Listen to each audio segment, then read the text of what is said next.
capítulo 2 del Evangelio de Mateo,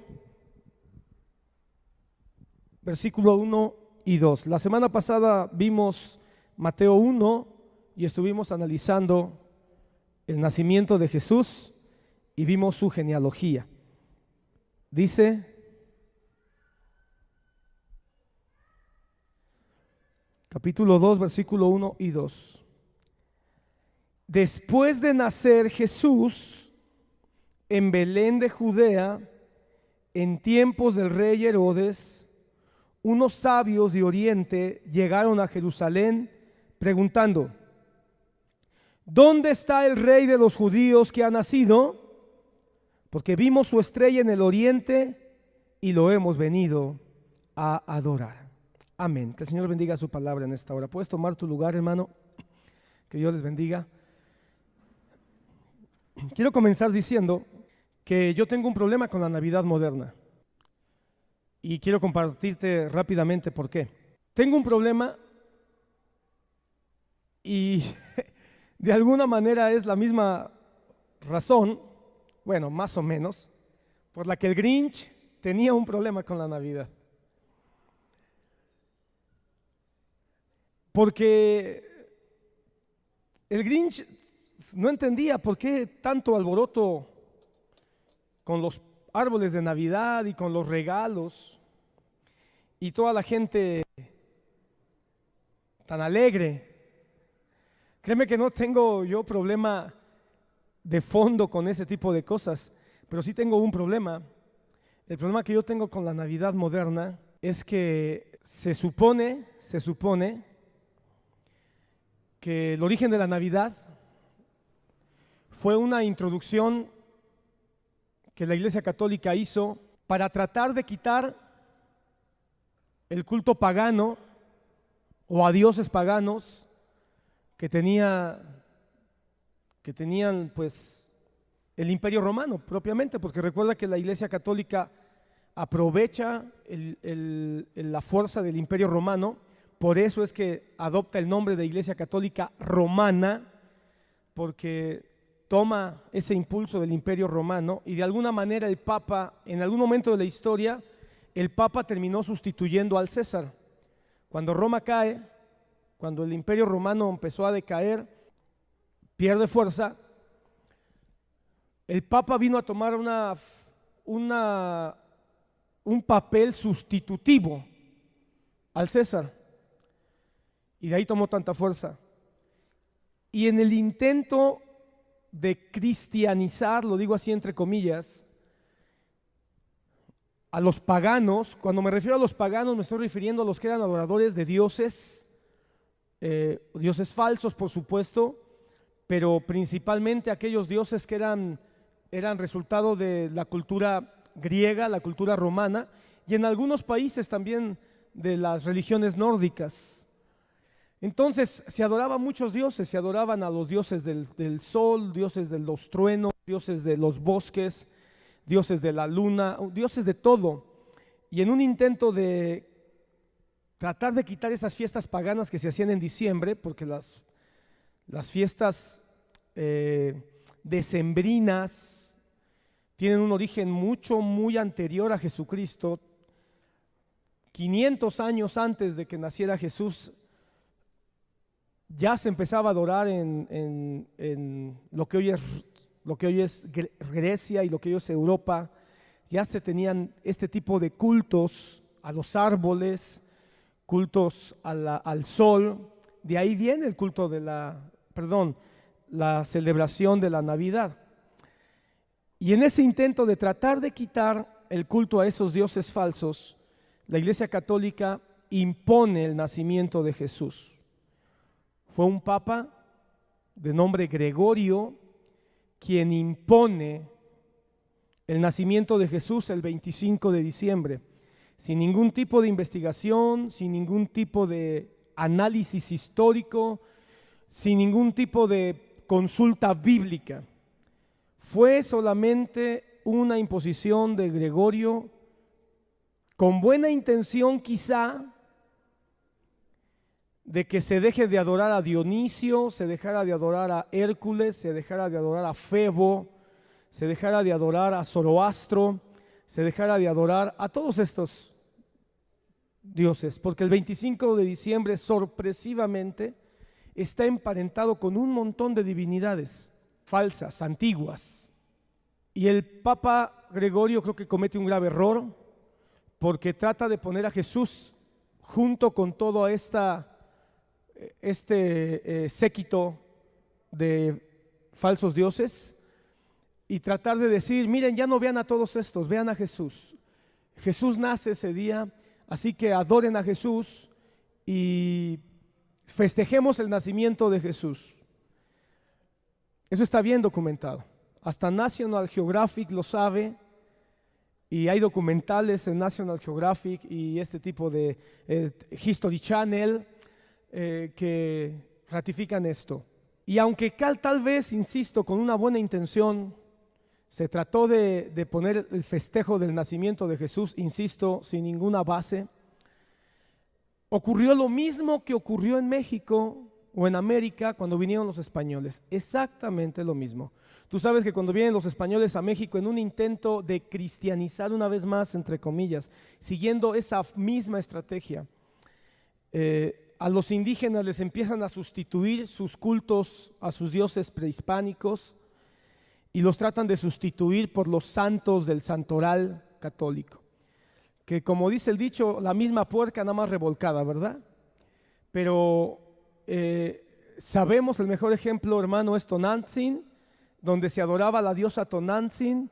Se les dice, ya no adoren a Tonantzin, y adoren a la Virgen María.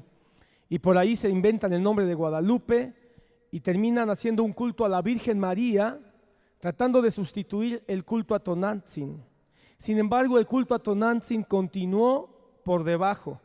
Como dicen algunos historiadores, vinieron a poner a Cristo arriba del altar, pero debajo del altar ellos seguían adorando a Tlaloc o a Huitzilopochtli.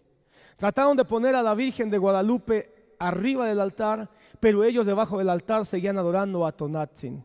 Algo parecido pasó cuando el Papa dijo, festejemos a Jesús el 25, y aunque él dijo 25 de diciembre es el nacimiento de Jesús, y todas las citas bíblicas que hablan del nacimiento de Jesús, adjudiquémosela al 25 de diciembre, mira qué cosa tan terrible, acomodando la Biblia a la intención humana, en vez de acomodar el caminar de los hombres al propósito de la Biblia, totalmente al revés. Pero impone a Jesús, o trata de imponer a Jesús, pero por debajo seguían adorando a Febo, seguían adorando a Zoroastro. Ese es el primer problema que tengo yo con la Navidad, que históricamente y bíblicamente no es consistente, no es coincidente.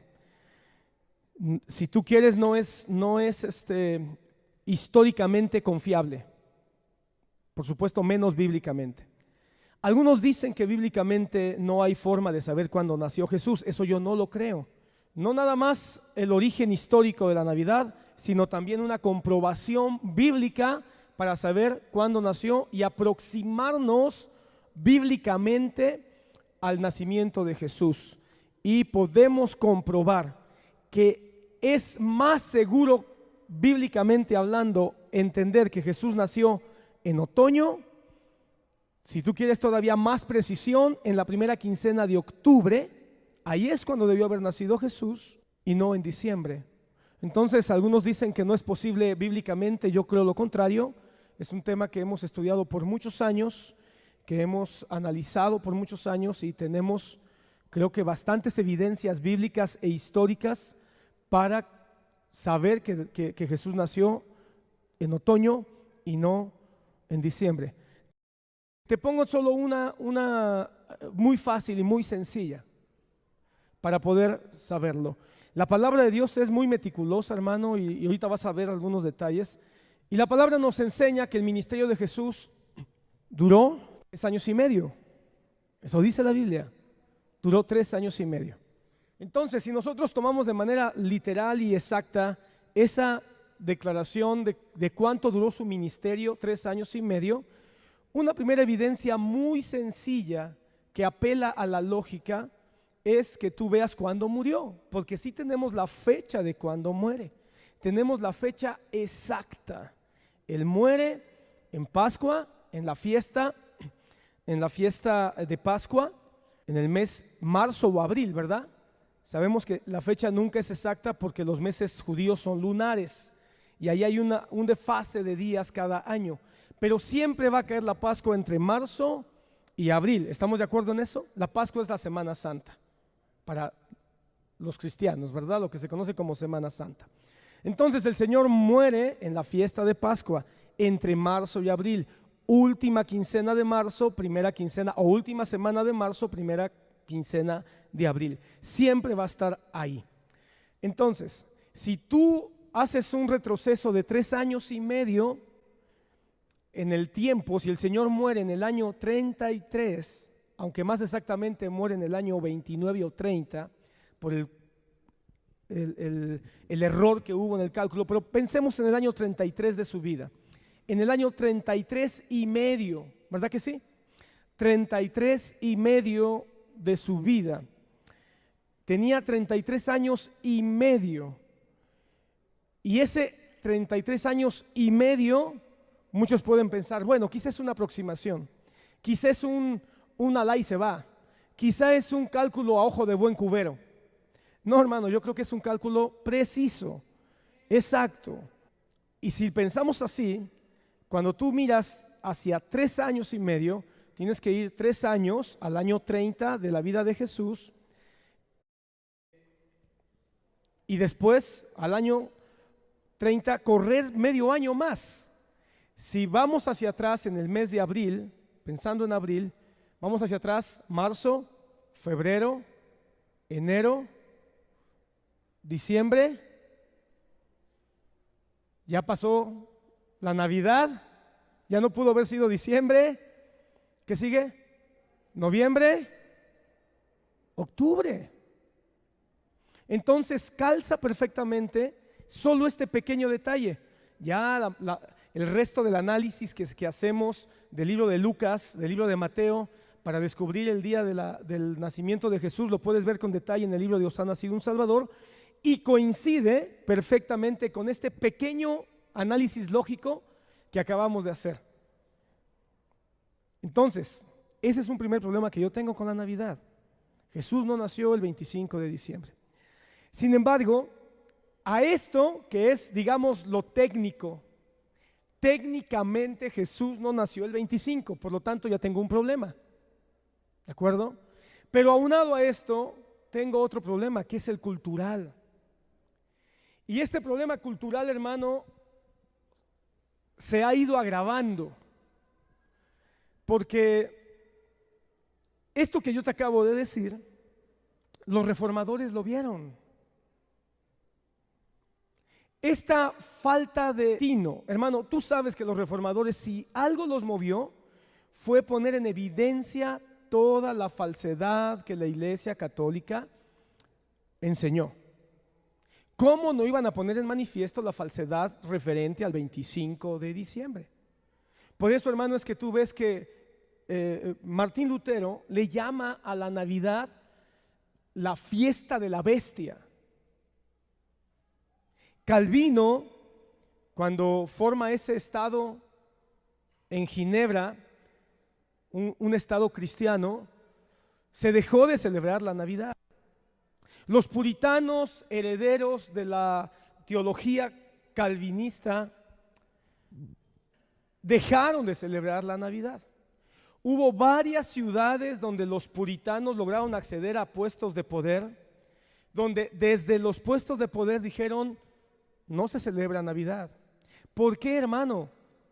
Cuando los primeros puritanos, hablábamos en el mes de noviembre acerca de la acción de gracias de aquellos hermanos que vinieron de Europa a América, cuando llegaron a América, en el norte de lo que hoy es Estados Unidos, Maryland y todos esos estados, no se celebraba Navidad, no había esta celebración. Se celebraba acción de gracias, pero no se celebraba Navidad. Y alguien dirá, bueno, ¿y entonces por qué hoy tantos cristianos celebran Navidad? De alguna manera, hermanos, se lo debemos a movimientos evangélicos que se fueron desprendiendo a lo largo de la historia pero de manera central a los cristianos de Inglaterra del siglo XIX. Básicamente la iglesia anglicana, la iglesia luterana, aunque Lutero reprendió la fiesta de la Navidad católica, fíjate, eso es algo interesante de Martín Lutero, él reprendió la forma en que los católicos celebraban la Navidad y le llamó la fiesta de la bestia. Sin embargo, Martín Lutero cambió el espíritu de la Navidad. Y los luteranos siguieron celebrando Navidad, aunque hubo otros que dijeron definitivamente no. Bueno, en Alemania se siguió celebrando Navidad, en Inglaterra se siguió celebrando Navidad, y en el siglo XIX, durante el reinado de la reina Victoria, a la reina Victoria se le debe que ella, quien estaba casada con un príncipe alemán, es que esto es muy interesante, hermano, estando casada con un príncipe alemán, como parte de su cultura, heredero de los cultos celtas, ya adoraban árboles. Y a la reina Victoria, influenciada por su esposo alemán, se le ocurre introducir un árbol a su casa. Y esa costumbre de tener un árbol dentro de la casa para que se le prendan velas o flores o lucecitas, todo este rollo, se lo debemos a que el pueblo imita lo que los reyes hacen. Y empezaron a introducir árboles dentro de sus casas. Y así nace el culto o el rito o la tradición de tener un árbol en estas fechas. Y esto, hermanos, se empezó a culturizar. Se fueron agregando otros elementos y la cultura empezó a desdibujar la persona de Jesús. Lo poquito que había de una celebración centrada en Jesús se comienza a desdibujar, a desdibujar, a desdibujar, a desdibujar, y hemos llegado a la Navidad moderna, donde todas las personas se preparan para Navidad. Todas las personas compran árboles, compran regalos, preparan tarjetas, hacen reuniones, hacen posadas, algunas conservando parte de su cultura o su tradición religiosa, pero Jesús está desdibujado. Cada vez se desdibuja más a Jesús. Por eso tengo estos dos problemas yo con la Navidad moderna. Sin embargo, ¿por qué hablar de esto en diciembre si yo estoy claro y consciente de que Jesús no nació el 25 de diciembre? ¿Sabes por qué? Porque creo que si algo queda en el pensamiento colectivo, algo queda en relación a Jesús como pretexto para estas fechas, creo que esa parte sí pudiéramos nosotros rescatarla. No la celebración del nacimiento de Jesús, sino llegar a la mente de las personas a través de lo que se supone que dio origen a esta celebración en estas fechas. Vuelvo a insistir, mi intención no es celebrar Navidad. Habiendo dejado claro que Jesús no nació en diciembre, el otro asunto que me preocupa, aunque también quiero decirte que he entendido que no puedo ser yo tan radical, es el hecho de que hay muchos cristianos que celebran Navidad. No tengo yo problema con mis hermanos cristianos. No tengo yo ningún problema si ellos ponen su árbol de Navidad o ponen sus luces y siguen con todo esto. Quizá me preocupa que estén más inspirados por una tradición cultural que cristiana. Quizá, yo digo, la cultura a veces es tan poderosa que también se introduce en la vida de nosotros los cristianos. Pero yo sé que un árbol de Navidad ni salva ni pierde a nadie. Y con esto no estoy diciendo que puedes poner árbol, ponlo si quieres, hermano, créeme que no te voy a juzgar. Yo no lo pongo, tengo años que no lo pongo, no hago intercambio de regalos, es otra tradición que surgió en Roma. Sin embargo, a veces es un sobreénfasis en lo que el mundo hace, en vez de buscar que algunas otras tradiciones más bíblicas puedan tener mayor impacto y preferencia en nuestras vidas. Sin embargo, creo que sí hay que aprovechar para dejar en claro algo. Es muy importante, es sumamente importante la encarnación de Jesús. Fíjate que yo he estado entendiendo que sería mejor no hablar de la Navidad, porque la palabra Navidad ha perdido sentido. La palabra Navidad ha perdido impacto.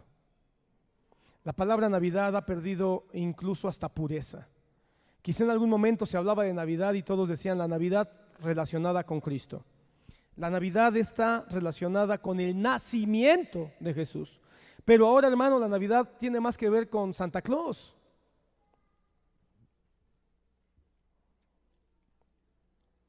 Tiene más que ver con todo esto que ya estamos platicando. Entonces, hermano, creo que hasta la palabra Navidad ha perdido relación con Jesús.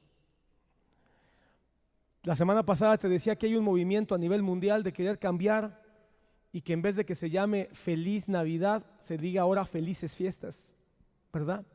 Solo así, Felices Fiestas. Y tú ves las tarjetas de ahora, las tarjetas que venden en estas tiendas para regalar en esta época, velas y dice Felices Fiestas y Feliz Año Nuevo. Entonces el asunto es hacer fiesta. Lo importante es hacer fiesta, no celebrar a Jesús. Ahora, si se celebra a Jesús, ¿qué es lo que se celebra de Jesús? Su encarnación. Ahora, hay que entender la encarnación y eso es precisamente lo que quiero tratar de deshojar contigo a través de lo que dice el capítulo 2 de Mateo. Después de nacer Jesús, Jesús nació. Eso es un hecho. Jesús nació. Y yo quisiera comenzar preguntándote si Jesús ya nació o si Jesús ya tomó lugar en tu vida. Y por eso yo quiero que tú le des importancia a la encarnación de Jesús, pero que vayas mucho más allá de lo que tradicionalmente has escuchado o lo que tradicionalmente estas fechas te tratan de señalar. Jesús, después de nacer en Belén de Judea, en tiempos del rey Herodes, unos sabios, dice la versión de las Américas, otras versiones traducen magos, llegaron a Jerusalén preguntando dónde está el rey. Primera cosa que quiero que veas, hermano, Mateo, la semana pasada lo decíamos, Mateo escribe para demostrar que Jesucristo es el rey.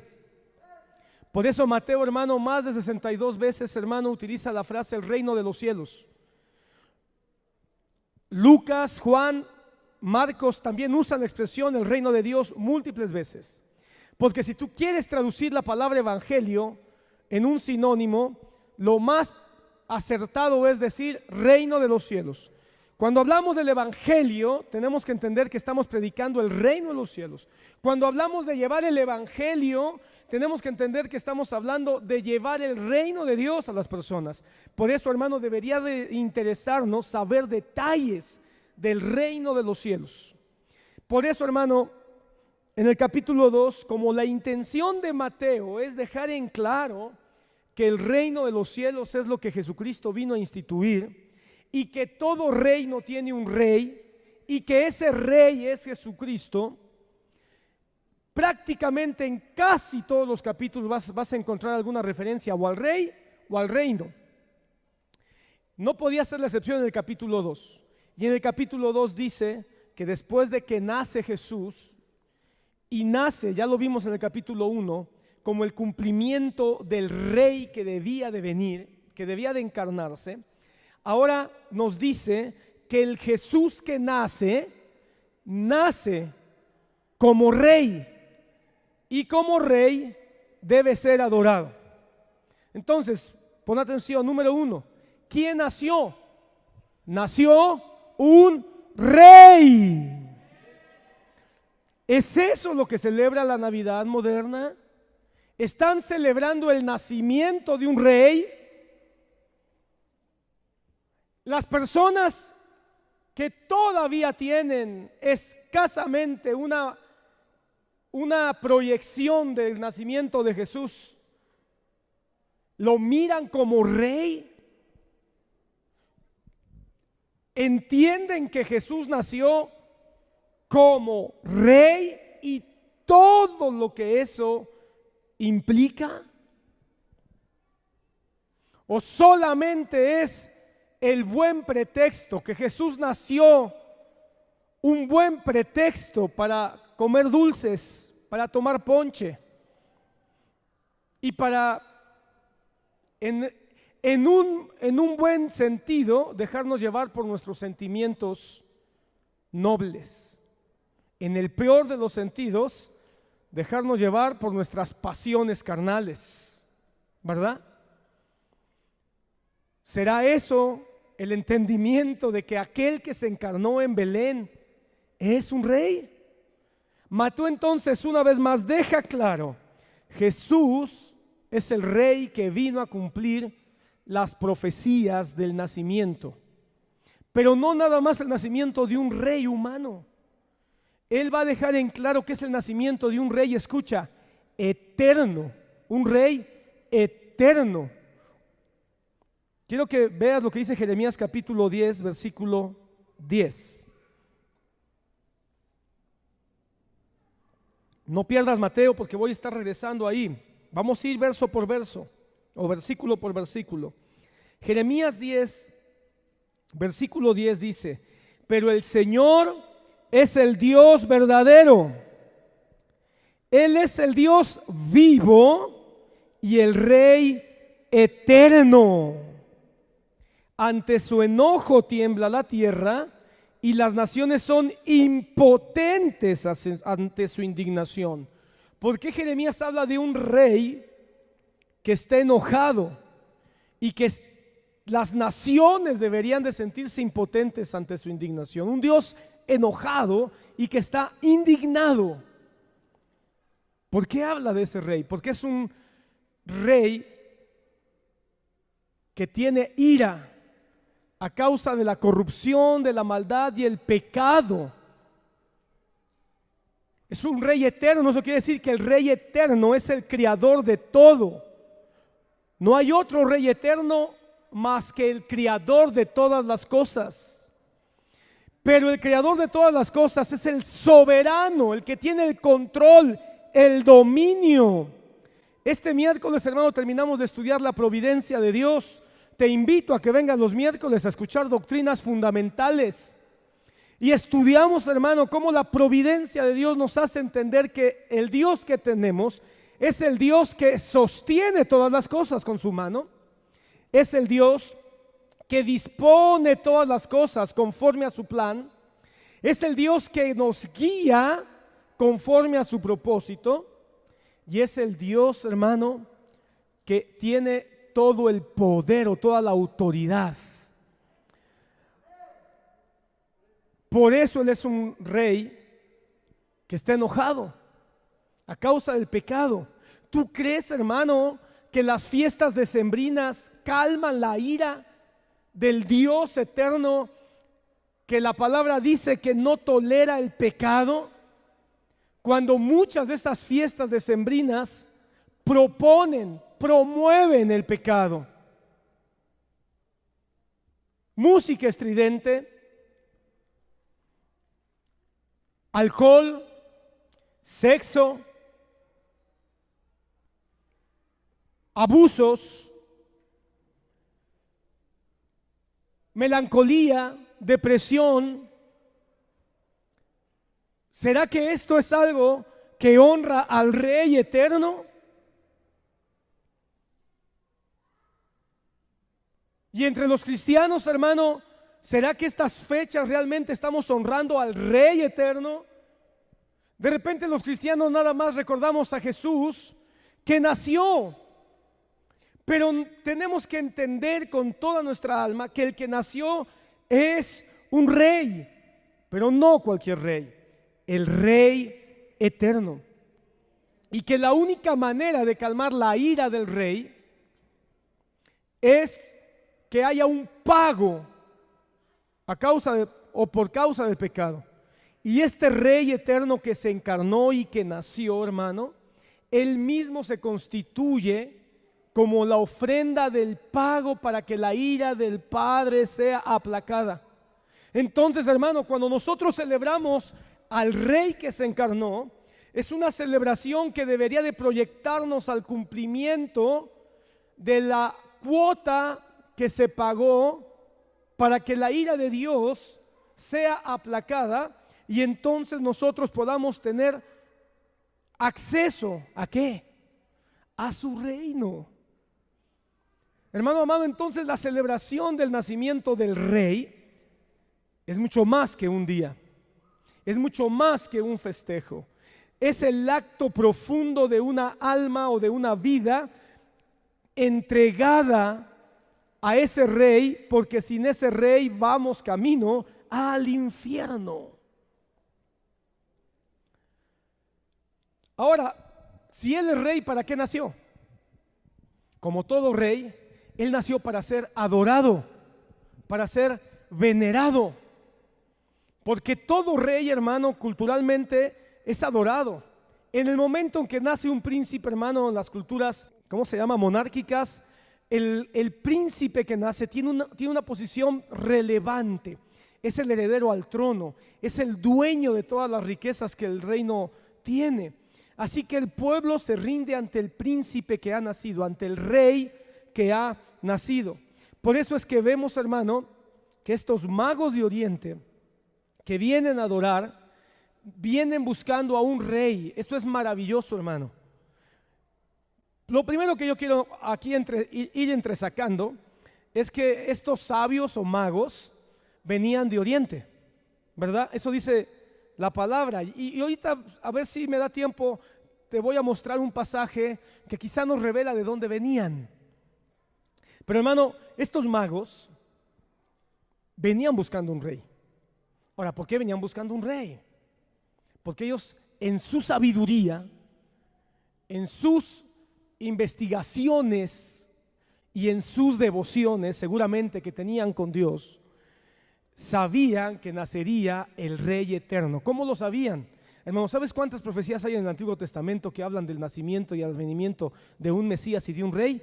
Hermano, multitud. Ahorita, hermano, podría dedicarme solo a leer todos los textos, empezando por Génesis, donde se habla de que vendría un rey. La promesa a David, hermano, en el pacto que Dios hizo con David, es que vendría un rey de su linaje. La promesa que hay en los diferentes profetas es que vendría un rey, que sería el Salvador y el Mesías del pueblo. Los judíos en la época de Jesús sabían que iban a ser el rey, que Dios iba a ser su rey. Ellos lo sabían. Ellos estaban esperando que viniera el rey a rescatarlos de la opresión de Roma. Ellos lo sabían. Por eso Mateo se pone a trabajar y dice: les voy a demostrar que el rey ya vino y no lo reconocieron, que el rey ya vino y no lo adoraron, que el rey ya vino y no se entregaron. Sin embargo, hubo otros que sí, fueron más diligentes. ¿Quiénes? Estos magos, que por cierto, hermano, eran gentiles, no eran ni siquiera judíos. Empieza Mateo a darnos una proyección de cómo el Señor Jesús nace, no solo para los judíos, nace para todos aquellos a quienes Dios se le quiera revelar. Vinieron estos magos que seguramente tuvieron acceso a los escritos de los profetas. ¿Cómo lo sabemos? Porque el libro de Daniel dice que muchos judíos llegaron a Babilonia y de entre esos judíos hubo jóvenes, no nada más Daniel, hubo más que fueron instruidos en las lenguas de Babilonia y ellos fueron tomados para posiciones en Babilonia. Pero así como ellos aprendieron el lenguaje de Babilonia y aprendieron las ciencias y las artes de Babilonia, ellos también llevaron su conocimiento a Babilonia. Eso es un mensaje para los jóvenes. No seas un joven que nada más aprende de la escuela del mundo. Sé tú también un vector de parte de Dios para llevar la sabiduría de la Biblia a tu escuela. Daniel llevó la sabiduría de los escritos de sus antepasados y seguramente estos magos de Oriente de alguna manera tuvieron acceso a esos escritos que los deportados en Babilonia llevaron con ellos. Estamos aquí, hermano. y vieron que nacería un rey eterno. Y obviamente la sobrenaturalidad de la estrella, que ahorita voy a hablarte de esta estrella, le fue revelado, el rey había nacido.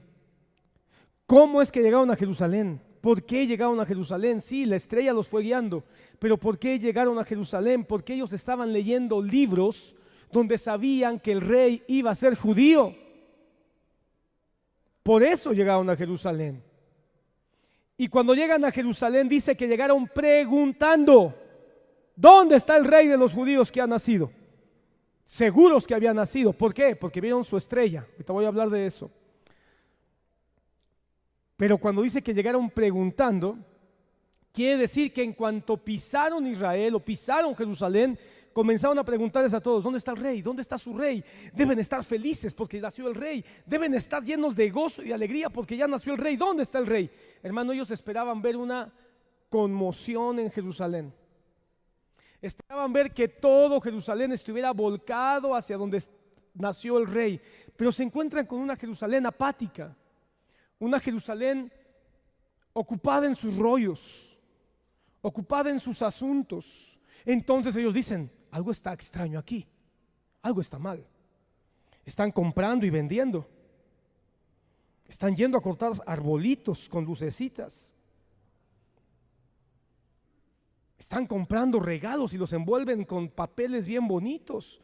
Qué extraño, será para su rey. Y nadie adorando al rey. Nació el rey. ¿Qué dices? Este es para mi compadre, este regalo es para mi compadre. Nació el rey, por eso el árbol. ¿Qué? No, ese es porque, ay, mira qué bonitas se ven las luces, que mis niños sientan así, algo bien bonito. Absortos en sus necesidades, en sus problemas, en sus negocios, nadie adorando al rey, preguntando cada esquina, cada esquina, cada esquina. ¿Sabes qué provocó eso? Un alboroto. Mira lo que dice: ¿dónde nació el rey de los judíos? Porque vimos su estrella en el oriente y hemos venido a adorarlo. Cuando lo oyó el rey Herodes, se turbó y toda Jerusalén con él. Hermano, quiere decir que el chisme corrió. Le llegó el chisme a Herodes: oye, rey Herodes, ahí hay unos que están diciendo que ¿dónde está el rey? Y toda la ciudad preguntándose: ¿de qué rey hablan? ¿Cuál rey? ¿De qué se refieren? Amén, hermano, que debieron haber sido hombres que llegaron, hermano, con una caravana enorme de regalos, porque ¿a qué iban? Iban a adorar. Y ellos entendían bien lo que significaba adoración, adoración, entrega, humillación, etcétera. Ahorita vamos a hablar de eso. Hermano amado, debieron haber conmocionado Jerusalén, entre que eran quién sabe cuántos. Hoy sabemos que la tradición católica nos vendió la idea de que son tres, ¿verdad? Son tres reyes magos, que ni eran reyes y ni eran tres, pero sí eran magos. Y seguramente eso se inventó porque llevaron tres clases de regalos, ¿verdad? Pero no dice que eran tres. ¿Cuántos eran? No lo sé. Pero no debieron haber sido pocos los que llegaron. Y tampoco llegaron con un regalo minúsculo. Debieron haber sido camelladas, literalmente camelladas, de oro, de incienso y de mirra. Pero se hizo un alboroto que hasta fueron a despertar a Herodes. ¿Y por qué tanto alboroto? ¿Y quiénes son estos que llegaron con tantas cosas y con tanta riqueza y con tanto? ¿Qué está pasando? Vienen buscando al rey. Vienen a verme, prepárense, súbditos, corte. No, que vienen buscando al rey que ya ha nacido. Y él dijo: ¿cómo? Pero si mis tres hijos ya son unos hombres, igual de malvados que yo. ¿Cómo? Yo no he tenido ningún hijo. Y entonces empezó a preocupar, porque dijeron: no, vienen buscando al rey que ha nacido conforme a las escrituras. Entonces se preocupó más. ¿Es esto lo que está haciendo la Navidad moderna? Están adorando al rey que ha nacido conforme a las escrituras. ¿O qué rey están adorando?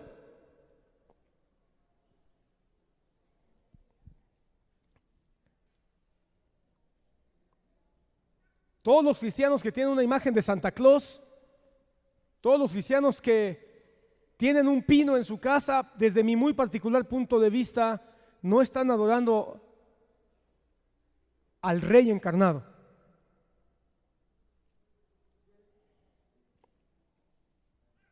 Aunque digan que es para Jesús la fiesta. Se turbó y toda Jerusalén. Entonces, hermano, el rey reunió a todos los principales sacerdotes y escribas del pueblo y averiguó de ellos dónde había de nacer el Cristo. Y ellos le dijeron: en Belén de Judea, porque así está escrito por el profeta. Quiso saber dónde nació, quiso saber, pero no porque quisiera adorar, sino porque sencillamente sentía competencia. Sencillamente, hermano, la búsqueda de saber qué decía la Biblia no fue porque él tuviera intención de seguir la Biblia. Muchos cristianos así estamos, hermano, leemos la Biblia pero no tenemos la intención de seguirla. ¿Sabes que este es el libro del Rey? Si Jesús es el Rey, entonces deberíamos de buscar seguir este libro. La celebración de la Navidad moderna realmente es un compromiso con el Rey y con el libro del Rey. Son preguntas, hermano, que nada más estoy haciendo, no te pongas tan serio. Ahora, antes de entrar a lo que movió a Herodes preguntar sobre dónde nacería el rey, quiero que notes que los magos estaban preguntando: ¿dónde está el rey? Ya nació el rey. ¿Dónde está el rey? Ya nació el rey. ¿Dónde está el rey? ¿No sería una buena pregunta para hacerle hoy a todos los que te dicen feliz Navidad? Decirle: oye, ¿y qué es la Navidad? ¿Y por qué la Navidad? ¿Qué significa la Navidad? ¿Ya nació Jesús? ¿Ya nació en tu vida? ¿Ya nació en tu corazón? ¿Ya lo estás adorando? ¿Estás preguntándole a tu familia: hey, ya nació el rey? ¿Dónde está el rey? Si ya nació el rey, ¿dónde está el rey? Si ya nació el rey, ¿por qué sigues en tus idolatrías? Si ya nació el rey en tu vida, ¿por qué sigues todavía en tus propios pensamientos? A los cristianos yo les preguntaría: si ya nació el rey, ¿por qué no te estás congregando? Si ya nació el rey, ¿por qué no cargas una Biblia donde quiera que vas? Si ya nació el rey, ¿por qué no la lees? Si ya nació el rey, ¿por qué no te levantas haciendo una oración, buscando la dirección y dando gracias al Señor? Si ya nació el rey, ¿por qué no te sientas a comer dándole gracias? Porque el rey es el que te provee en tu mesa. Si ya nació el rey, ¿por qué no llegas cada domingo con todas las fuerzas de tu alma a cantar, a gritar, a adorar y a bendecir su santo nombre? Si ya nació el rey, ¿por qué no perdonas a tus enemigos? Porque el rey ya te perdonó de tus pecados. Es una buena pregunta para preguntarnos y para preguntarle a todos los que en estas fechas te dicen feliz Navidad. Cada vez que alguien te diga feliz Navidad, jálatelo y diga: hey, ven. ¿Qué es la Navidad? Y si te dice felices fiestas, dice: hey, ven, ¿qué festejas? ¿Qué estás festejando? Pues la Navidad. ¿Y qué es la Navidad? Pues el nacimiento de Jesús. ¿Y qué es Jesús para ti? Ahora, si te dice: no, pues la Navidad es Santa Claus, dile: ¿y Santa Claus entonces es el rey de tu vida? ¿Y por qué no cambias a un rey que esté vivo y no muerto? Estos magos, hermano, iban preguntando.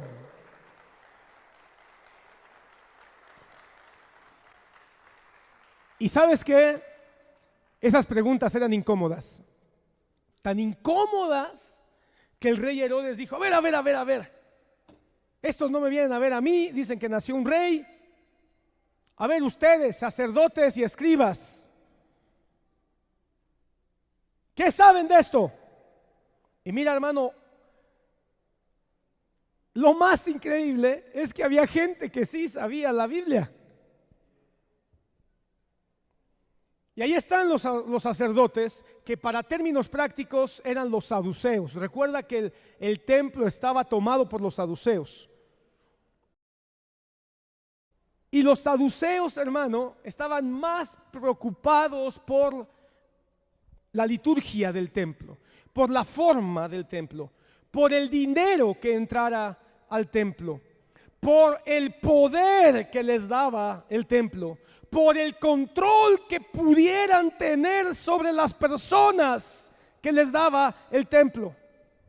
Ahí estaban los que buscaban nada más satisfacer las formas. Pero hermano, ¿sabes que eso se mete a la iglesia? A veces nos preocupamos más de las formas, del cómo hacerlo, y no del rey. Y ahí estaban los escribas, hermano, también. Por un lado, entonces, los sacerdotes racionalistas, porque ¿sabes qué tenían los sacerdotes? No creían en la resurrección, no creían en la sobrenaturalidad de Dios. Si, hermano, algo hubo de sobrenatural fue el nacimiento de Jesús. Todo fue sobrenatural, así como sigue siendo sobrenatural que tú vayas camino al cielo y no al infierno. Ahí están los racionalistas, racionalizando todo. Pero por otro lado estaban los escribas. Y los escribas, la mayoría, si no es que todos los escribas, pertenecían a una secta en particular, la secta de los fariseos. Los fariseos, hermanos, ciertamente no estaban en control del templo, pero sí estaban en control de la tradición oral del pueblo. Y en este control que ellos tenían, hermano, eran profundamente religiosos, imponiendo cargas que ellos no podían llevar, haciéndose los defensores y los baluartes de la tradición y de la escritura. Eran los grandes teólogos de la época y defendían más su propia teología.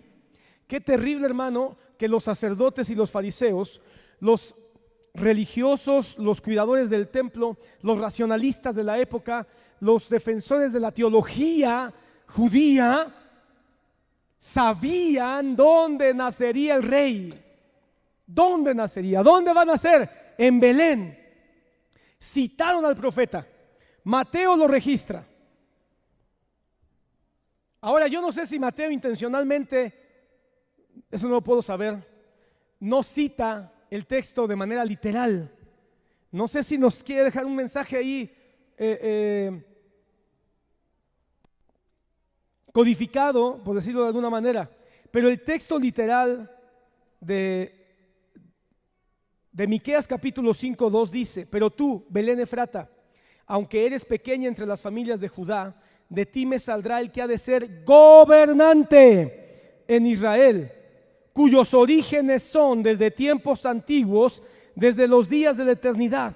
Hermano, Miqueas profetiza de un rey eterno, un rey que no tiene principio de días ni fin de años, de un rey que existe, o mejor dicho, es desde el principio o desde antes del principio de todas las cosas. Para que entonces cuando uno lee Juan capítulo 1, entienda que el que nació en Belén es un rey eterno. ¿Qué dice Juan capítulo 1? Y el verbo se hizo carne y habitó entre nosotros. Vimos su gloria, ¿verdad que sí? Porque él en el principio era el verbo y estaba con Dios y era... Nada más 20 creen que Jesús es Dios. A los demás hay que evangelizarlos. Jesucristo es. Entonces, mira, hermano amado, es un rey eterno, pero cuando cita Mateo y dice lo que dijeron los fariseos y escribas, no dijeron el texto igual.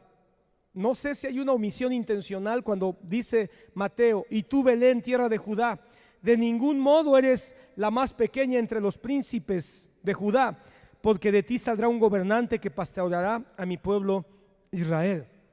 No hace mención que sus orígenes son desde la eternidad. No sé si es para darnos a entender que los religiosos de ese tiempo no miraban al rey eterno. Esperaban un rey, pero esperaban un rey terrenal nada más, no un rey eterno. Sin embargo, la profecía de Miqueas de manera literal nos habla de un rey eterno. Así que eso, hermano, es todavía más glorioso. Pero lo que sí es interesante es que ellos sabían dónde iban a ser. Y cuando vieron a los magos que estaban, hermano, buscando al rey, ¿cómo es posible que los que estaban encargados del templo, los teólogos encargados de la doctrina fariseica o del pueblo de Israel, no dijeron: vamos también nosotros? Si los magos están aquí causando un gran alboroto, han visto una señal en los cielos. Miren, los saduceos, hermano, no iban a creer en una estrella, aunque la vieran, porque ellos no creían en sobrenaturalidades. Y los fariseos, hermano, aunque creían en sobrenaturalidades, estaban más arraigados a su propia tradición. De tal manera que aunque el profeta Miqueas hablaba del nacimiento de un rey, su tradición, es decir, sus costumbres, los ataban. No podían perder todo el privilegio de su tradición a causa de una palabra bíblica. Por eso, hermano, muchas iglesias están atadas a sus tradiciones, atados a sus propios conceptos tradicionales de sus denominaciones, en vez de seguir la palabra de Dios. Sus conceptos, hermano, que tradicionalmente nos han enseñado, son más fuertes que lo que la Biblia dice. Hermano, deberíamos estar dispuestos a cambiar de opinión cada vez que nosotros vemos lo que dice la Biblia y la analizamos y la estudiamos de una manera completa. ¿Estás aquí? Entonces, hermano, ¿por qué no fueron? Es sorprendente. Pero estaban en el templo, pero tenían teología. Al final los saduceos no fueron, los fariseos tampoco. Entonces Herodes llamó a los sabios en secreto, a los magos, y de ellos determinó el tiempo exacto que había aparecido la estrella. Bueno, tengo que decir algo antes.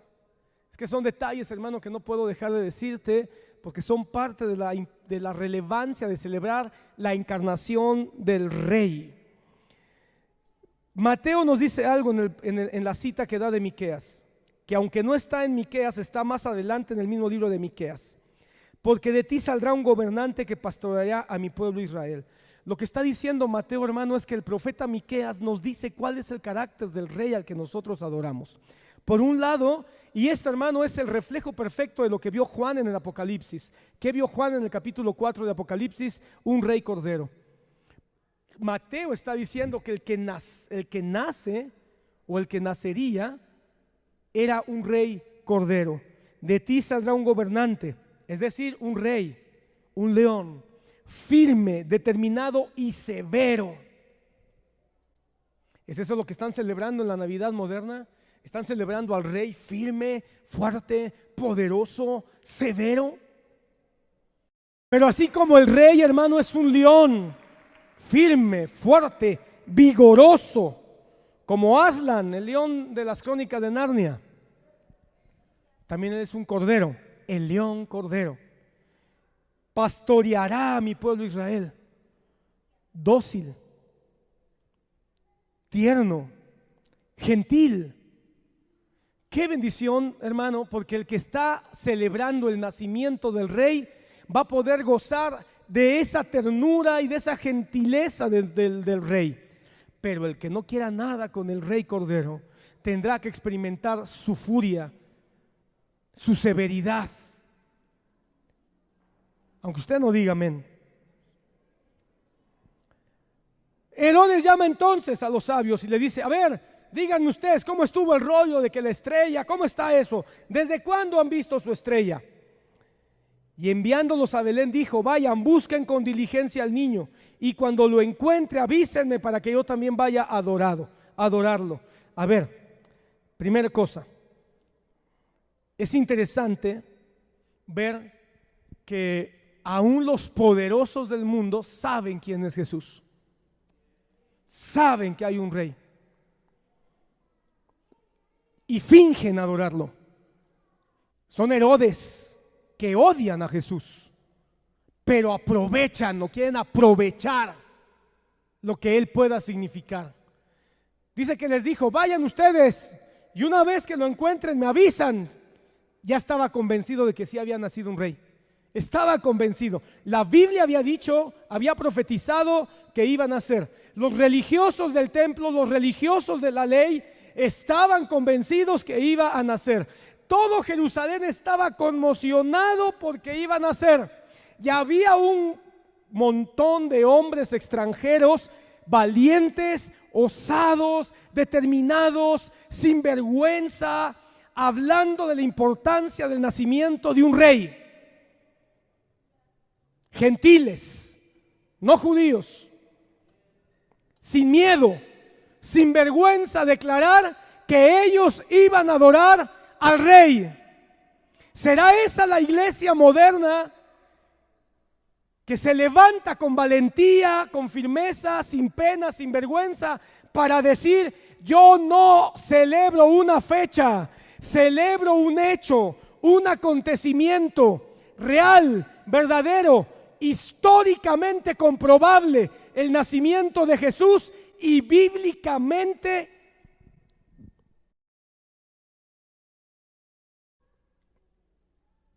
profetizado?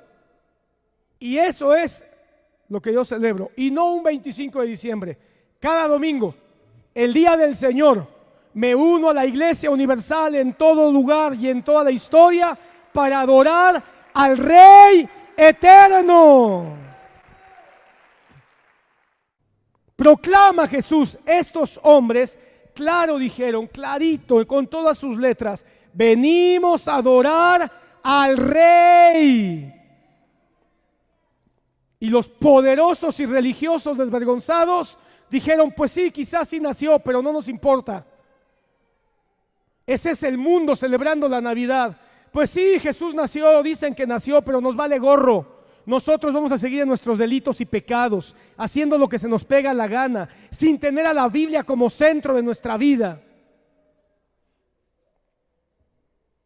Y lo que más me indigna es que a la Navidad moderna muchos cristianos estamos ahí de bruces.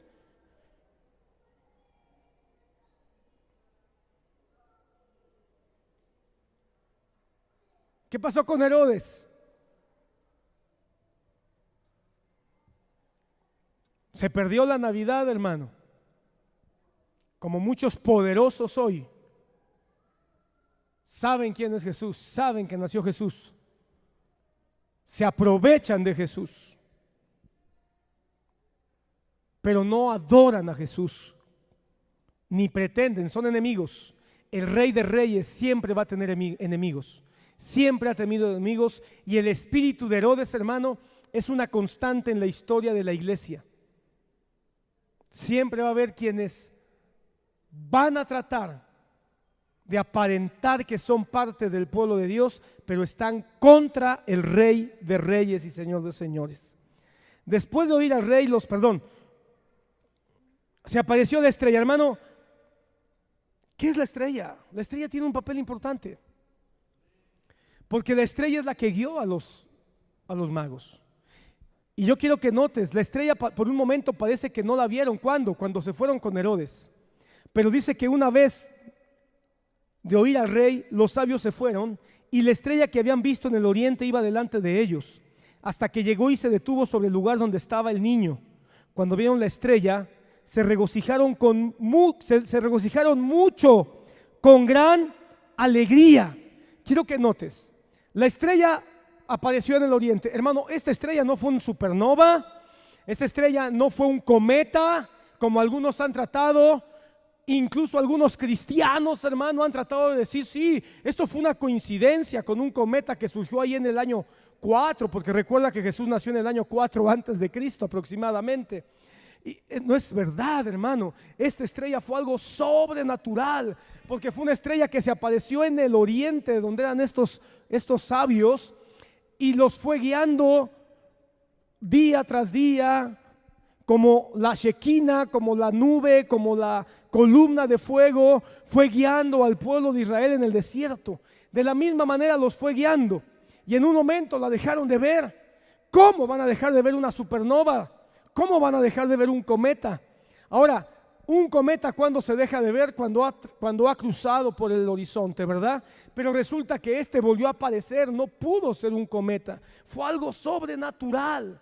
Y cuando salieron del palacio de Herodes, ahí otra vez la estrella, y una vez más los fue guiando. Y cuando la estrella se detuvo, ¿qué te parece? Una estrella que camina, que avanza, y de repente se detiene, como la nube en el desierto, como la columna de fuego, algo sobrenatural. que no puedo explicar, hermano, pero que está ahí. Una manifestación de la gloria de Dios. Un ángel, el Espíritu Santo, no lo sé. Algún tipo de creación al servicio del Dios Altísimo, no lo sé.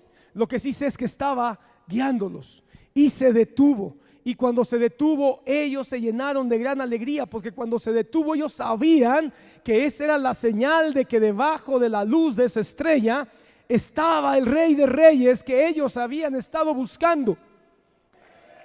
Hermano, yo no sé, quizá el único que se emociona de ver la gloria de la palabra de Dios, espero que tú compartas conmigo esto. Pero ¿qué es esto, hermano? Mira, hermano amado, no hay otra cosa que nos guíe a Jesús más que una sola: la palabra de Dios. Una sola cosa apunta a Jesús: la palabra de Dios. Así que esa estrella, hermano, es un modelo, es un símil de la palabra de Dios que nos guía. Hermano, cuando los magos se separaron de la estrella, terminaron adorando a un rey falso. O más bien, no adorando, terminaron en el palacio de un rey falso. Hermano, cuando nosotros nos apartamos de la palabra de Dios, terminamos adorando falsos reyes, falsos apóstoles, falsos ministros. Porque hay una multitud de personas adorando al Papa, porque están lejos de la palabra de Dios. Porque la palabra de Dios ya no es la lumbrera en su camino. Porque la palabra de Dios no está siendo la luz que los guía en medio de la oscuridad. Los cristianos, hermano, también podemos nosotros: apártate de la palabra, apártate de la luz que la palabra de Dios te da, y vas a terminar en los palacios de los Herodes modernos, de los que van a tratar de controlar tu mente, tu corazón, tu alma. Vas a terminar confundido, perdido, con los saduceos, racionalizando todo, o con los fariseos, defensores más de su tradición y de sus costumbres. Pero aquel hermano que tiene la luz de la palabra de Dios, ¿a dónde te va a llevar la palabra? A Cristo, hermano. En eso tenía toda la razón el doctor Otoniel. Busca a Cristo en la Biblia. Busca a la iglesia en la Biblia. Porque son, hermano, los dos grandes personajes. Primero Cristo sobre todo, y después la iglesia como el objeto de su amor, de su entrega. Hermano, no leas la Biblia como pasajes aislados. Lee la Biblia dejando que la luz del Espíritu Santo te alumbre a Cristo, como la estrella alumbró a estos magos. Y cuando encontraron a Cristo, se llenaron de alegría. Hermano, tengo muchos años yo, gracias al Señor, y cada vez que yo encuentro a Cristo en la Biblia, todavía mi corazón salta. Cada vez que yo encuentro hermano, tengo más de 30 años en el Evangelio, 30 años como pastor, y todavía sigo encontrando pasajes donde yo no había visto a Cristo y ahora lo estoy viendo. E igual que en aquel tiempo, cada vez que encuentro a Cristo en un pasaje en la Biblia que quizá yo ya lo había leído, pero ahora veo a Jesús, mi alma se emociona, mi alma se regocija. Pero esto no va a pasar si tú no lees la Biblia. Es muy fácil dejarse llevar por los grandes palacios de los Herodes modernos y apartarse de la luz de la palabra de Dios. Cuando llegaron ahí se regocijaron. ¿No deberíamos ser la iglesia el grupo de personas más alegres, más felices de todo el planeta? ¿No deberíamos ser nosotros los hombres y mujeres más felices, aunque a veces las cosas no nos salgan como queramos? Cada vez que abrimos la Biblia, cada vez que venimos al culto, las personas más felices deberían de manifestarse. Cada domingo debemos venir a ser los hombres y las mujeres más felices. Aunque el doctor te haya dicho es cáncer, aunque te hayan dicho mañana te quedas sin trabajo, aunque te hayan dicho reprobaste el examen, aunque te hayan dicho tus hijos se están rebelando, o aunque tu esposo y tu esposa digan ya no quiero nada contigo. Todo eso duele, es difícil, es perturbador, pero cuando dejamos que la estrella, la luz de la palabra de Dios nos enfoque en Jesús, viene la palabra de fuerza, de consuelo, de fortaleza, de esperanza. Entonces podemos hacer exactamente lo que hemos sido llamados a hacer con el Rey de Reyes. Si Jesús es tu Rey, ¿qué es lo que hemos sido llamados a hacer con el Rey eterno? Dice la palabra: cuando vieron la estrella se regocijaron, y entrando en la casa vieron al niño con su madre María, y postrándose lo adoraron. Hermano, eso es lo que hace uno cuando ha encontrado al Rey. Eso es lo que deberíamos hacer cuando hemos encontrado al Rey. Hermano, ellos no, ni tardos ni perezosos, encontraron a Cristo, vieron a Cristo, se encontraron con el Rey eterno, se postraron, doblaron sus rodillas de manera inmediata, sin duda, sin escatimar, sin preguntar. ¿Es eso lo que hacen en la Navidad moderna? Se están postrando ante el Rey.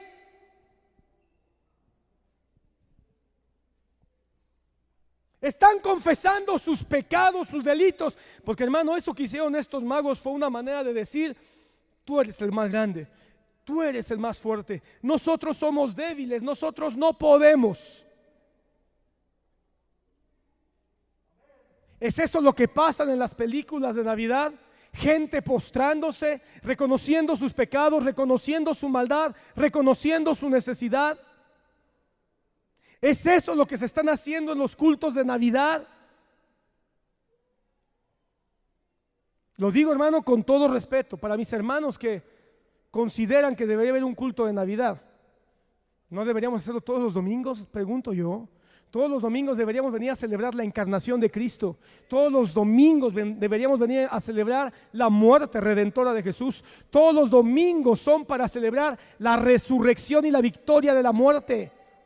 Todos los domingos son días para venir a celebrar que el Rey de Reyes está entronado, pero pronto vendrá.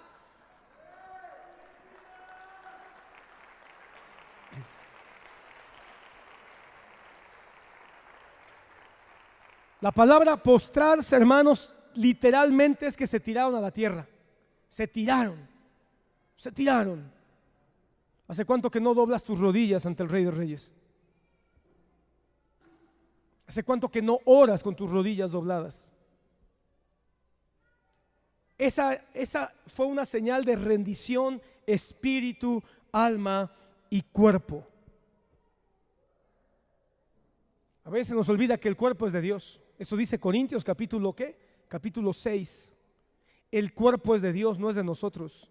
Y si el cuerpo de Dios, dice Pablo, no es para la fornicación, sino para la adoración.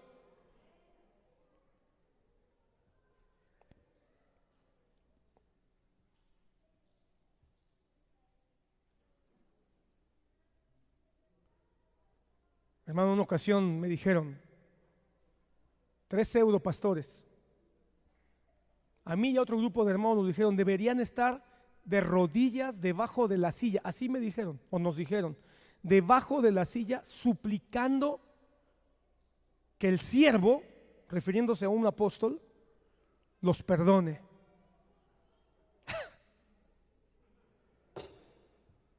Ese fue el último día que estuve en ese lugar. Por Dios.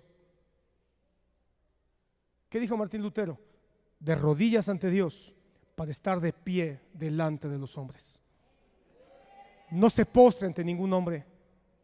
No le lama las botas a ningún hombre, por más pastor, por más presidente, por más gobernante que sea. Arrodíllese, humíllese, póstrese cada día que pueda ante el Rey. Y ante los hombres, con respeto, pero con dignidad. No se trata tampoco de andar de soberbios. Hay que respetar, porque todos los seres humanos al final merecen respeto, pero no se rebaje ante nadie. Levante su mirada ante los hombres, porque ya pasó tiempo con su mirada rebajada ante el Rey de Reyes. ¿Está entendiendo?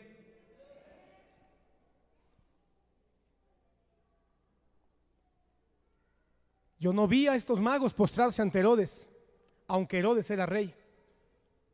Yo no vi a estos magos postrarse ante los saduceos, aunque eran los dueños del templo, ni ante los fariseos, aunque eran los controladores de la teología judía en ese tiempo. Solo se postraron ante el rey. En un cuerpo humano frágil, en un cuerpo de un bebé recién nacido, o con poco tiempo de haber nacido, pero sabían que ahí estaba escondido el Rey eterno. Y después de postrarse, lo adoraron. La palabra adoración, hermano, es proscuneo. Y esta palabra proscuneo, hermano, literalmente significa besar. Besar. Pero ¿sabes qué otra implicación interesante tiene esta palabra proscuneo? Adoración. Lamer, como lame un perro. Así como un perro lame la mano de su amo. Y es una manera de decir: soy tuyo, te pertenezco, me siento bien contigo, estoy feliz contigo, no me dejes, no me abandones. Todo eso puede decir un perro con una lamida a su amo. Dame lo que necesito. Todo eso puede significar. Todo eso es adoración. Cuando venimos a adorar, le venimos a decir: Señor, soy tuyo, no puedo solo, te necesito, te pertenezco, provéeme lo que tú sabes que mi alma necesita. Te amo con todo mi corazón, te necesito con todas las fuerzas de mi ser. Por eso, hermano, usted a su esposa dígale te amo, dígale te quiero, dígale me gusta estar contigo, pero no le diga te adoro. Porque la adoración es como una entrega, una dependencia. Y usted no puede depender de su esposo ni de su esposa, usted dependa de Cristo Jesús. Así que no adore a su esposa, ámela, cuídela, considérela, protéjala. No adore a su marido, ámelo, sujétese a él, apóyelo, pero no lo adore. La adoración es entrega total, es entrega profunda. ¿Y cómo lo sé? Porque inmediatamente abrieron sus tesoros. De manera inmediata dice que abrieron, ¿cómo se llaman? Cajas y cofres y canastas, yo no sé, de oro, incienso y mirra. No fue una adoración nada más así de: ya vine, Señor, el domingo, ya cumplí. Y a ver si hoy sí el pastor predica menos de 2 horas, porque tú sabes que hay cosas que hacer, Dios. ¿Cuánto tiempo han estado estos magos adorando a Jesús? Llegaron y dijeron: bueno, tenemos agenda apretada, venimos viajando de no sé cuántos kilómetros, así que rápido, por favor, Rey Jesús. ¿Tú crees eso? ¿Tú crees eso? No, hermano, ellos debieron haber sido como sabemos que eran en las cortes de un rey. Hermano, sabemos por la historia que en las cortes de un rey, hermano, cuando llegaban a rendirles tributo, pasaban un día entero, hermano. Pasaban aquellos que le daban tributo, dándoles tesoros y regalos y dándole más y dándole más. Y podía pasar un día entero. Estos magos no iban a viajar tantos para solamente venir y decir: bueno, ya cumplí, Ellos no fueron a cumplir. Muchos hoy están celebrando la Navidad para cumplir. Eso es lo que yo vi en mi infancia. Sacaban al niño Dios, lo mecían, le daban una cuchillada, lo volvían a poner ahí en el pesebre, ahí abajo del árbol, ahí arrinconado, y ahora sí, saquen los tequilas, saquen las cubas, saquen las caguamas, saquen la música mundana. ¿Es esa Navidad? ¿Es esa la celebración de un rey? Y ahí estamos los cristianos, vamos a nuestro culto de Navidad, ahí escuchamos que Jesús nació en Belén. y escuchamos los villancicos, qué bonitos, y hay muchos villancicos hermosos. Quiero decirte que a mí hay muchos villancicos que me gustan, y me gustan bastante, hermano. Y después nos vamos a celebrar con los que ni aman, ni valoran, ni aprecian al Rey de Reyes. ¿Estás besando al amado cada vez que vienes al culto? ¿Vienes a lamerle la mano a tu amo y Señor? Hermano, créeme que este es un mensaje de alegría y te parece que te estás poniendo triste. Hermano, ese incienso, oro y mirra, más de lo que puedan simbolizar, que seguramente que tú lo has escuchado mucho, que habla de esa posible triple facetas de Jesús, ¿verdad? Como el Dios encarnado, el hombre hecho carne y el cordero sacrificial, ¿verdad? Eso, algunos han dicho que eso puede significar el oro, incienso y la mirra, pero más allá de eso que puede ser, son el cumplimiento, hermano, de lo que merece un rey. Mira lo que dice el Salmo 72, que por cierto fue un salmo que se leyó hoy al principio. Mira lo que dice Salmo 72, y aquí está, para los que estaban preguntando, ¿habrá manera de saber de dónde puede ser que venían estos magos? Salmo 72, hermano, cuando Mateo está escribiendo, yo creo que de alguna manera probablemente pudo haber estado pensando en este salmo. Salmo 72.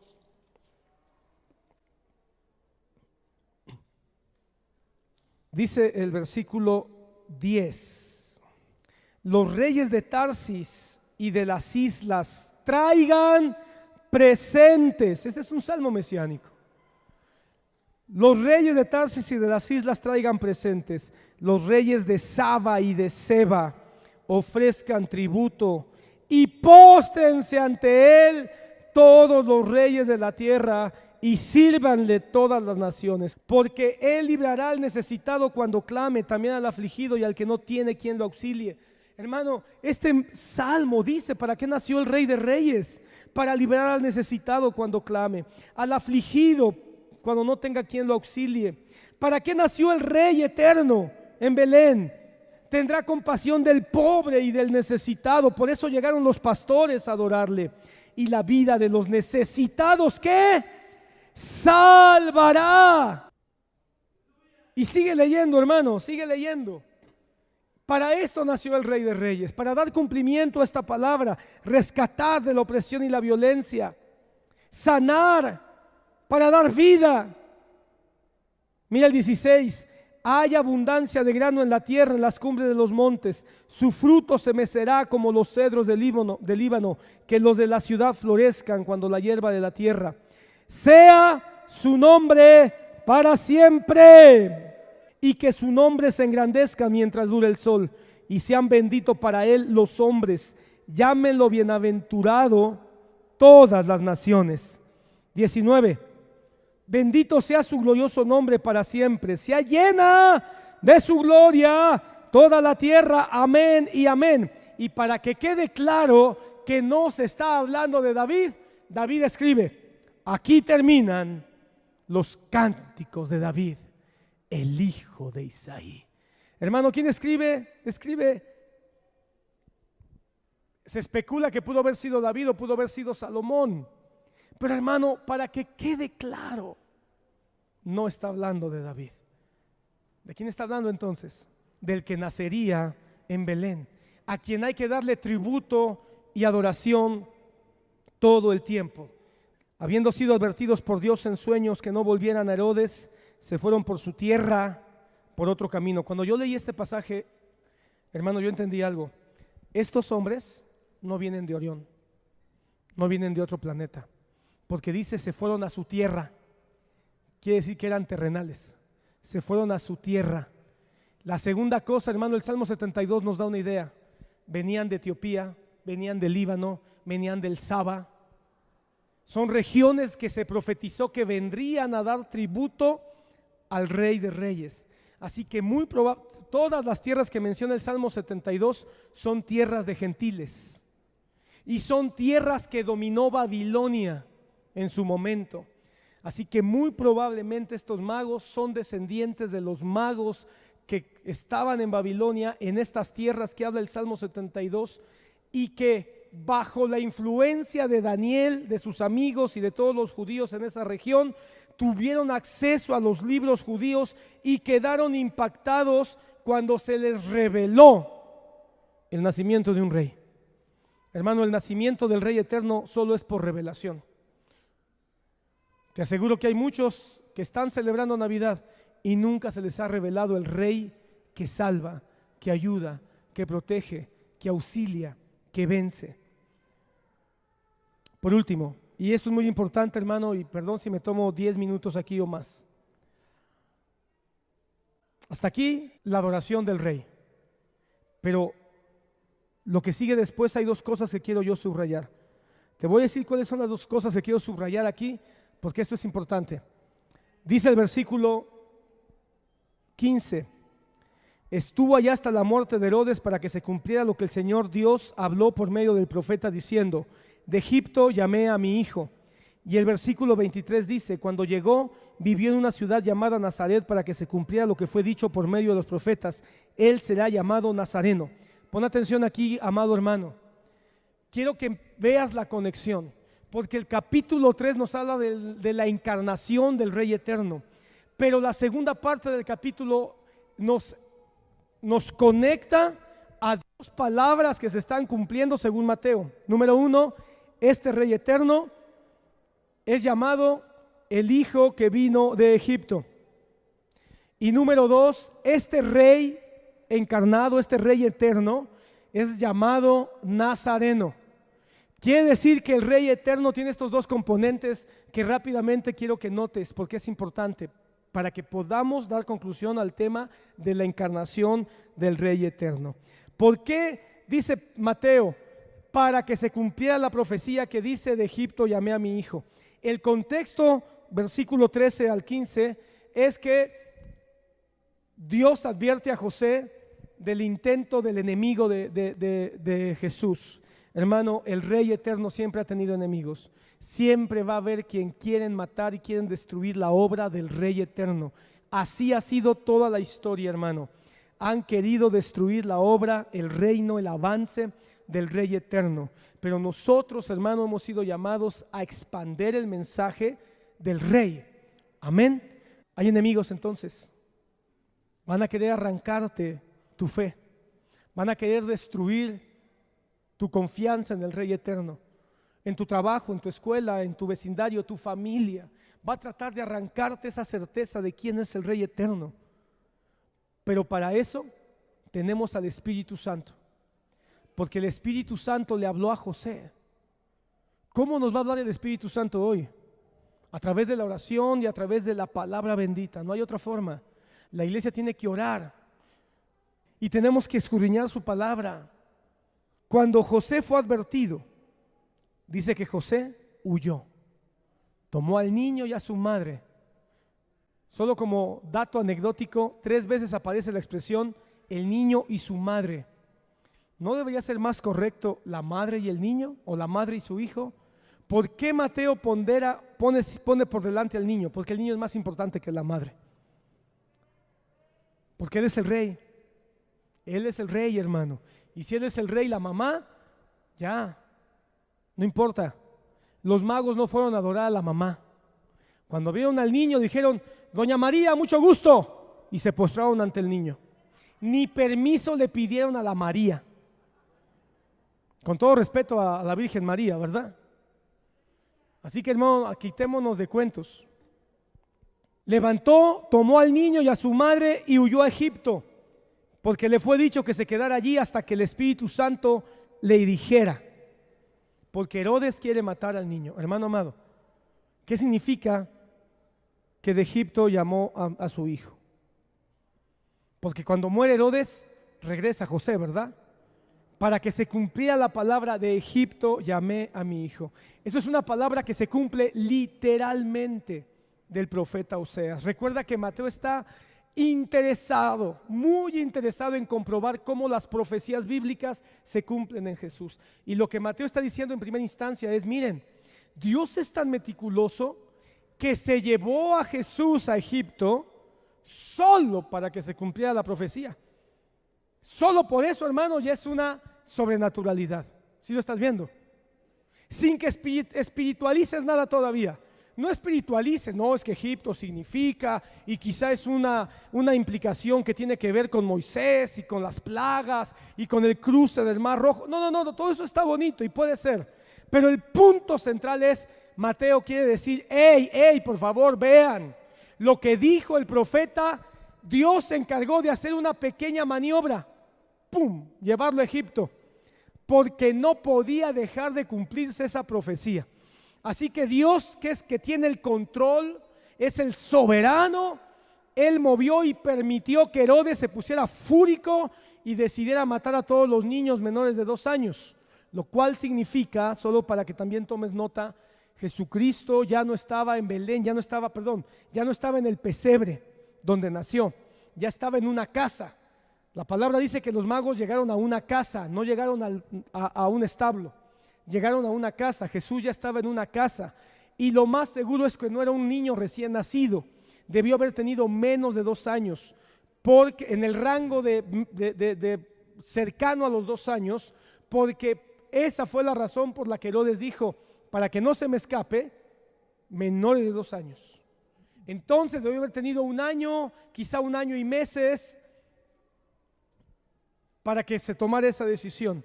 Jesús no fue una razón más para saber que las fechas navideñas son una falsedad. Los Reyes Magos no vinieron un 6 de diciembre, ni tampoco vinieron 9 días o 10 días después de que Jesús nació. Eso es una falsedad histórica y bíblica a todas luces. Para que dejes de estar dando de juguetes a tus hijos el 6 de diciembre digo. Ay, pero 6 de enero. Pero es que es su corazón inocente. Sea veraz y usted dígale, mire, mijo, no te voy a andar engañando con patrañas religiosas, antibíblicas y antihistóricas. Usted quiere un juguete, dígame cuál quiere y yo se lo compro si está en mis posibilidades.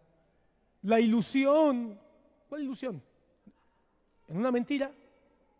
Mejor que el corazón de tu hijo se llene de ilusión y de esperanza en que un día Cristo va a venir a recogerlo, si Él se entrega y se rinde, porque Él es el salvador del alma de tus hijos.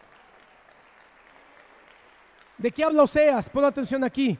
Oseas habla de un pueblo idólatra que traiciona a Dios, que se entrega a sus pecados y a su fornicación, pero que Dios planea cómo rescatarlo, y dentro de ese plan amoroso, tierno, considerado que tiene el Señor para rescatar a su pueblo que no se puede salvar a sí mismo, decide enviar a un rey.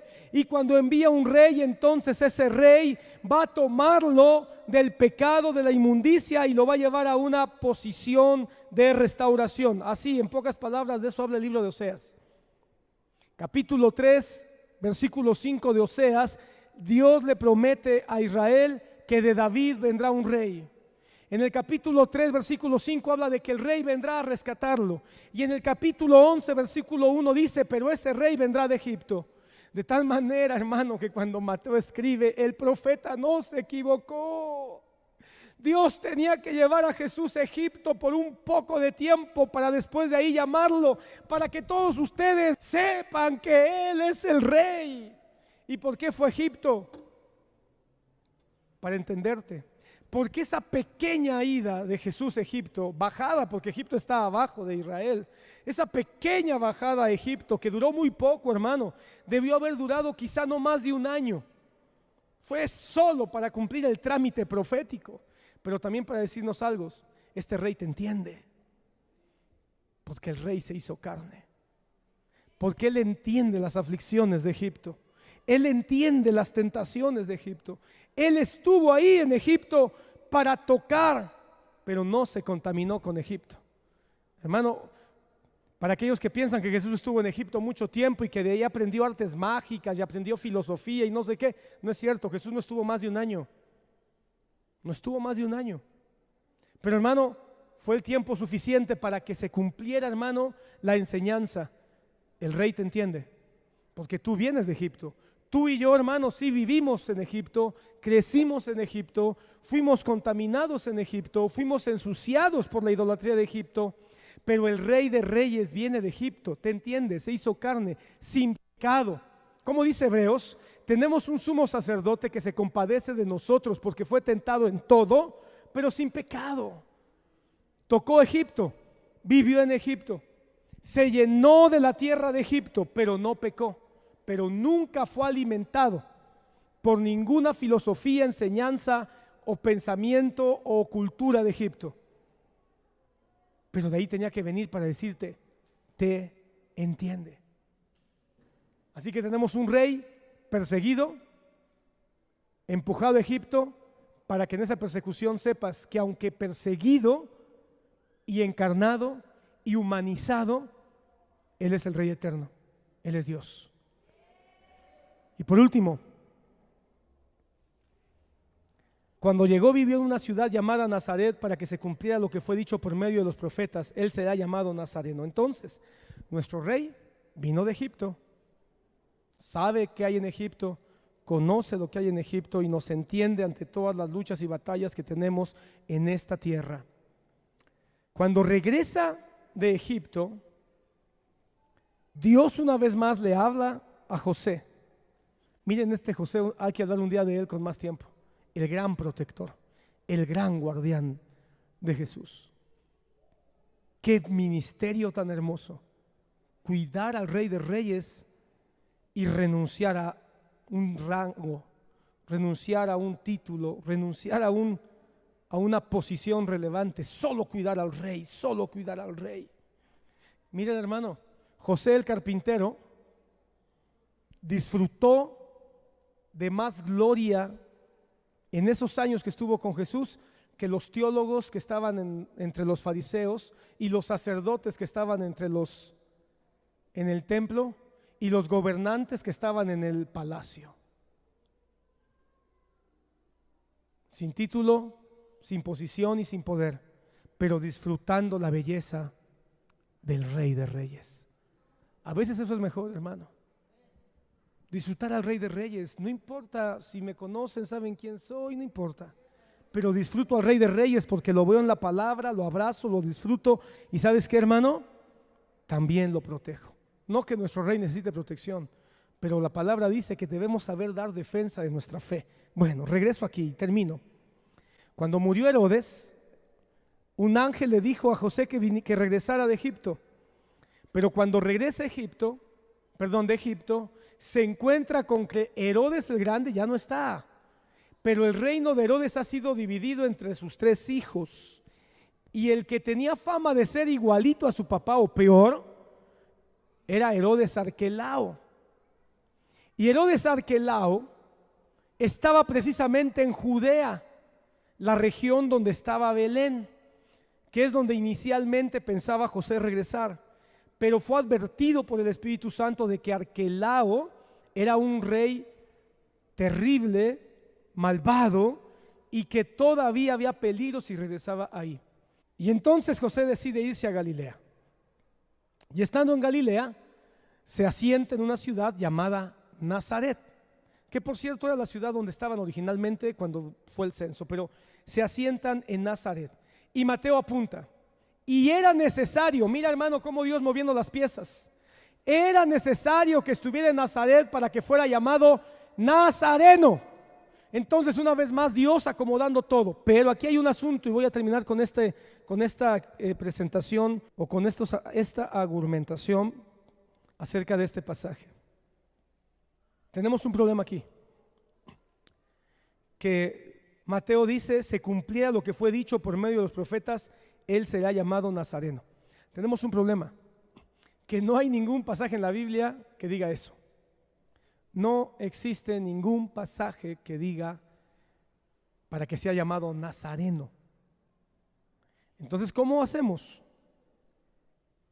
Seguramente Pablo está usando del idioma en un doble sentido. Y usando ese doble sentido del idioma, nos da una luz para entender de qué está hablando, y esto es una belleza. Ahora sí que como el postre lo dejé al final. ¿Sabes lo que se llama juego de palabras? Los mexicanos hacemos mucho juego de palabras, no se me viene ahorita nada a la mente, pero de repente tristemente a veces usamos el juego de palabra para un doble sentido grosero, ¿verdad? y decimos una cosa, pero en realidad estamos queriendo decir otra. Algo así es cuando hablo yo de juego de palabras. La palabra nazareno obviamente está describiendo el gentilicio de alguien que pertenece a Nazaret. ¿Estamos de acuerdo? Bueno, la palabra Nazaret significa vástago. Vástago. Y la palabra vástago sí la encontramos varias veces en la Biblia haciendo alusión a ¿quién crees? Al descendiente de David. El vástago en el Antiguo Testamento era el entendimiento del descendiente de David que tomaría trono. Hay varios textos, pero solamente te voy a dar uno, hermano. Isaías 11:1. Mira lo que dice Isaías 11:1. Y brotará un retoño del tronco de Isaí, un vástago de sus raíces dará fruto. Y la palabra vástago en el hebreo aquí es la palabra nazrat. Nazrat. Y esa palabra nazrat en nuestras Biblias, ¿cómo se traduce? Nazaret. Nazrat se traduce en el Nuevo Testamento como Nazaret. Y esta palabra nazrat, su raíz es una palabra que significa vástago o brote o ramita, ¿verdad? Y esta rama, volvemos a encontrar una referencia en Romanos, pon atención, cuando dice que nosotros somos el vástago injertado en la rama original. La rama original es Cristo y el brote o vástago, ahora para Pablo en Romanos, es la iglesia. Cuando Mateo dice que se cumpla, Él será el vástago de Isaí, es para que este vástago de Isaí se convierta en la rama principal. Y esta rama principal, que una vez fue el vástago de Isaí, ahora le van a ser injertados, pero él es un vástago natural. Él es un vástago que nació de la raíz de David. Pero Romanos dice que los vástagos van a ser injertados, no somos naturales, pero vamos a ser injertados, pequeños nazarenos, pequeños brotes, pequeños vástagos ahora en Jesús. Pero hay otra situación interesante, que un vástago, ¿qué es un vástago? Es una pequeña rama, es un pequeño brote en un árbol, pequeño, frágil e insignificante. Por eso, hermano, cuando los judíos pensaban en Nazaret, pensaban en eso. ¿Por qué se llamaba Nazaret esa pequeña ciudad? Porque era una ciudad insignificante. Era una ciudad pequeña, un pequeño punto en el mapa que nadie se acordaría de ella, a no ser porque Jesús vivió ahí. A tal punto que en Juan capítulo 1, Natanael le dice a Felipe: ¿acaso puede salir algo bueno de dónde? De Nazaret. ¿Por qué tiene esa expresión tan despectiva? Pues esa impresión tenían así de Nazaret. Hay algo bueno en Nazaret. Nazaret es algo pequeño, es algo aborrecible, es algo... La gente de ahí es poco culta, poco preparada, no tienen cultura, no tienen una universidad, no tienen ni siquiera una preparatoria importante. ¿Puede salir algo bueno?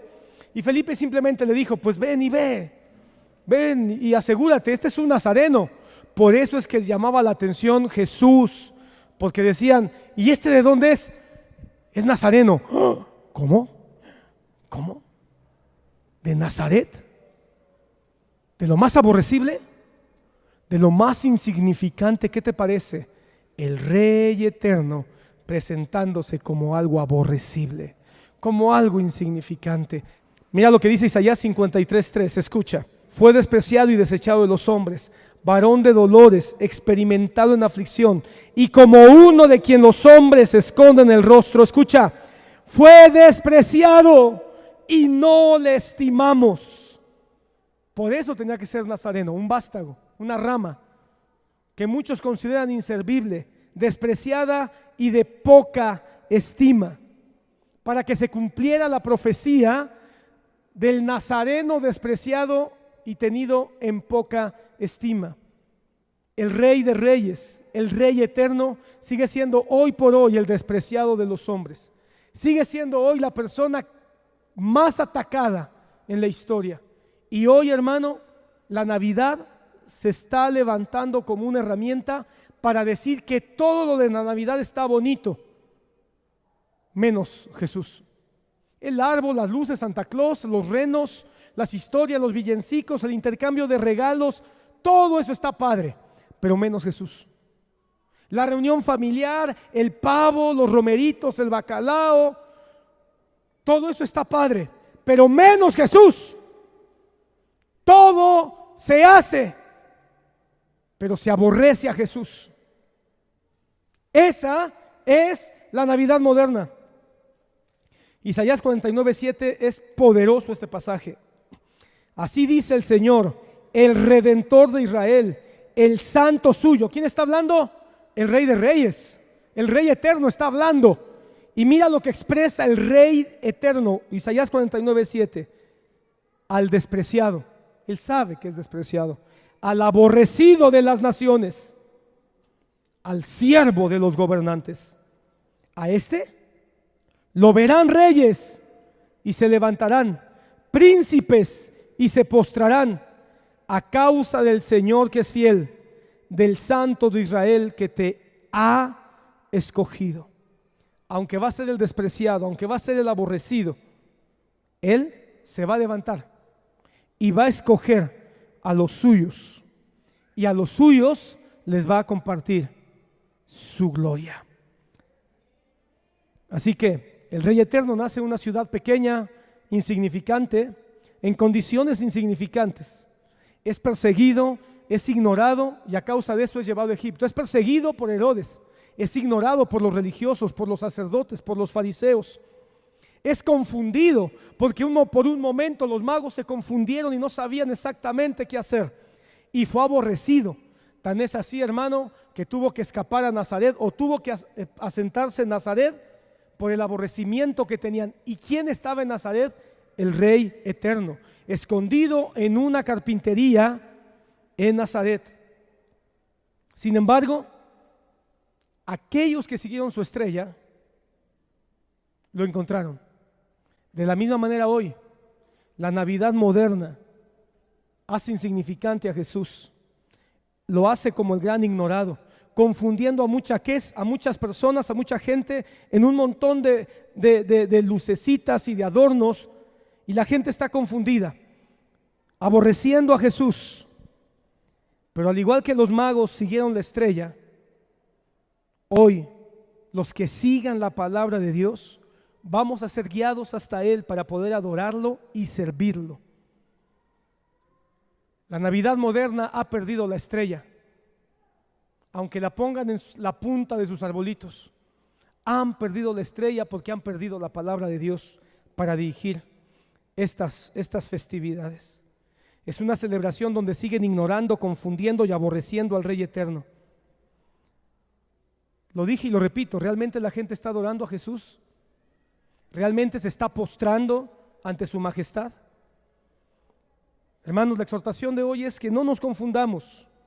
Adoremos al Rey eterno conforme a su palabra. Para eso se encarnó, para ser adorado, para ser servido. Y no, por favor, no un solo día, te lo suplico. Todos los días hasta el día de su venida y cada vez que su iglesia se reúna. 1 Timoteo 1:15-17 dice: palabra fiel y digna de ser aceptada por todos. Palabra fiel y digna de ser aceptada por todos. Cristo Jesús vino al mundo, se encarnó para salvar a los pecadores, no para que le pongan un arbolito, no para que lo acuesten en una imagen falsa y ridícula en un nacimiento, no para que la gente termine emborrachándose y entonces diciendo que ya se aman y se perdonan, no para que le canten villancicos en un culto, sino para salvar a los pecadores, entre los cuales yo soy el primero. Esa es la gloria de su encarnación, que Él perdonó mis pecados y puede también perdonar los tuyos. Sin embargo, por esto hallé misericordia, para que en mí, como el primero, Jesucristo demostrara toda su paciencia como un ejemplo para los que habrían de creer en Él para vida eterna. Aquí yo quiero hacerte un llamado a que seas paciente con nuestros hermanos, que quizá todavía le dan más relevancia a otras cosas que al Rey eterno. Seamos pacientes, no los juzguemos, no los critiquemos, pero tampoco practiquemos esas cosas. Seamos pacientes, como Él ha sido paciente con nosotros, como un ejemplo para los que habían de creer en Él para vida eterna. Esto es el centro de la encarnación de Jesús, darnos vida eterna. Pon atención. Por lo tanto, escucha, al Rey eterno, inmortal, invisible, único Dios, a Él sea el honor y la gloria por los siglos de los siglos. Amén.